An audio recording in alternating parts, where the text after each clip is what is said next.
जरा सोचो, तुम इतने खूबसूरत हो जाओ कि घर से बाहर निकलते ही लड़कियों का जमावड़ा लग जाए और तुम्हारी खूबसूरती को संभाल पाना उनके बस की बात ही ना हो। कुछ ऐसा ही होता है हमारी आज की कहानी में। कहानी की शुरुआत होती है मार्स परिवार से, जो पिछली कई पीढ़ियों से सबसे सुंदर इंसानों में से थे। लोग उनकी खूबसूरती की वजह से उन्हें बेहद पसंद करते थे और यही उनके पैसे कमाने का तरीका था। उनका सबसे बड़ा बेटा ओकिस एक टिकटॉक स्टार है। उसके दिलकश चेहरे की वजह से उसके करोड़ों फॉलोअर्स थे। इसके अलावा वो आम लड़कों की लड़कियों से सेटिंग करवाने में भी मदद करता था। उसका बाप पार्कर भी अपने समय में हद से ज्यादा खूबसूरत था, जो आए दिन लड़कियों का दिल तोड़ता था। उसने 1200 से ज्यादा लड़कियों को डेट किया था और आखिरकार उसे अपने बच्चों की माँ मिल गई। उसकी माँ भी काफी खूबसूरत थी, लेकिन थोड़ा आदमियों की तरह। अबे इसकी तो मूछें भी हैं। उनका छोटा बेटा कुलीन घर में सबसे ज्यादा सुंदर है। पूरे परिवार को अपनी खूबसूरती पर नाज था, लेकिन कुलीन चाहता था कि वो एक आम जिंदगी गुजारे। वो अक्सर सोचता था कि अगर वो थोड़ा कम सुंदर होता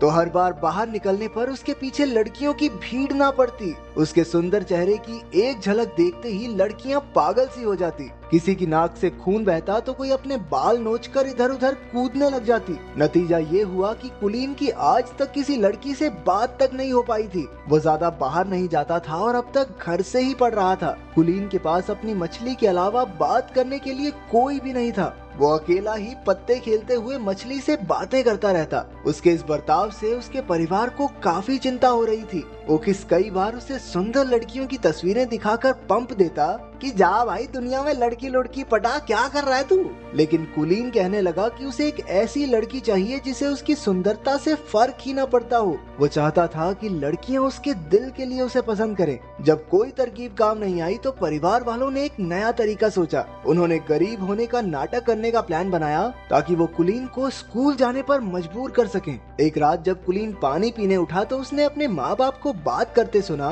कि अब से वो लोग नाश्ते में सिर्फ अंडे खाया करेंगे ताकि कुलीन को घर से पढ़ाने के पैसे जमा हो सके। ये सुनकर उसे काफी पछतावा हुआ और अगली सुबह उसने स्कूल जाकर पढ़ने का फैसला किया। ये सुनकर पूरा परिवार खुशी से नाचने लगा, लेकिन फिर कुलीन ने कहा कि मैं तो सिर्फ लड़कों के स्कूल में जाऊंगा। बाकी सबका मूड थोड़ा खराब हुआ, लेकिन फिर भी वो मान गए कि कम से कम घर से बाहर तो निकलेगा ये। स्कूल के पहले दिन ओकिस उसे बाइक पर छोड़ने गया, लेकिन बाइक से उतरकर भी कुलीन हेलमेट पहनकर ही चला गया। उसने पूरा दिन हेलमेट पहनने की सोची ताकि किसी का ध्यान उसकी खूबसूरती पर ना जाए, लेकिन हुआ एकदम उल्टा, क्योंकि हेलमेट की वजह से सारे बच्चे उसे ही देखने लगे। उसे परेशान करने सिडी नाम का एक लड़का और उसके चेले आ गए। जब टीचर आई तो उसने कुलीन को हेलमेट उतारने को कहा। ना चाहते हुए भी कुलीन को अपना हेलमेट उतारना पड़ा और सबने उसका दिलकश चेहरा देख लिया। इसके बाद तो टीचर सीधा हॉस्पिटल में पहुंच गई, क्योंकि कुलीन को देखते ही उसकी सांसें थम गई थी।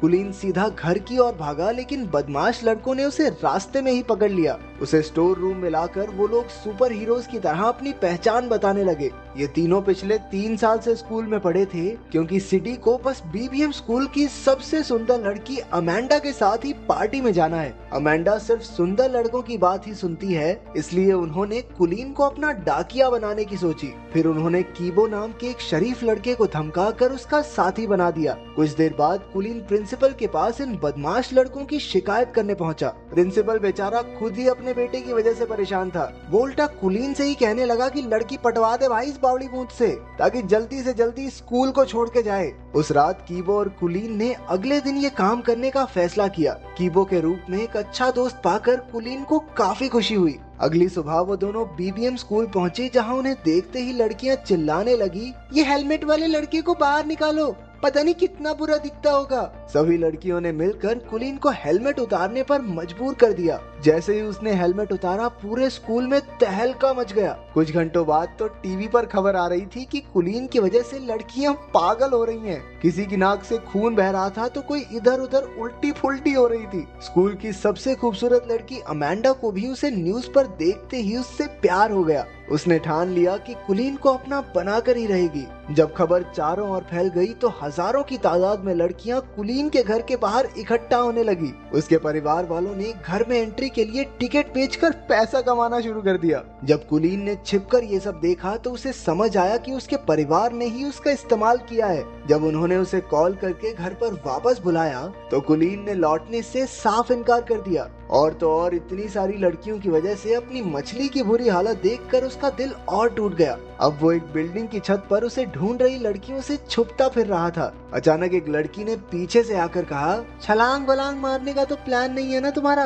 कुलीन हैरान होकर उसे देखने लगा, क्योंकि वो पहली लड़की थी जो उसे देखकर बेहोश नहीं हुई। उसे देखकर कुलीन के दिल की धड़कन बढ़ने लगी और वो कुछ बोल तक नहीं पाया। इसके बाद वो लड़की भी कुछ नहीं बोली और वहाँ से चली गई। कुछ देर बाद वो कीबो के घर रात गुजारने पहुंचा। कीबो और उसकी दादी ने उसका काफी ख्याल रखा। कीबो के कमरे में कुछ बहुत ही रेयर कार्ड्स को देखकर वो काफी खुश हुआ, क्योंकि उसे भी ऐसे कार्ड्स कलेक्ट करने का शौक था। अगले दिन दोनों छत वाली लड़की को ढूंढने लड़कियों के स्कूल में गए। वहाँ पर उनकी मुलाकात अमेंडा से हो गई, जिसे उन्होंने सीडी का खत दे दिया। अमेंडा कुलीन की खूबसूरती से फर्क न पड़ने का नाटक करने लगी, लेकिन जैसे ही वो गया अमेंडा की नाक से भी खून निकलने लगा। कुलीन को सीढ़ियों पर वो लड़की फिर से दिखी, लेकिन अपने आसपास लड़कियों के झुंड की वजह से वो उससे बात नहीं कर पाया। अगले कुछ दिनों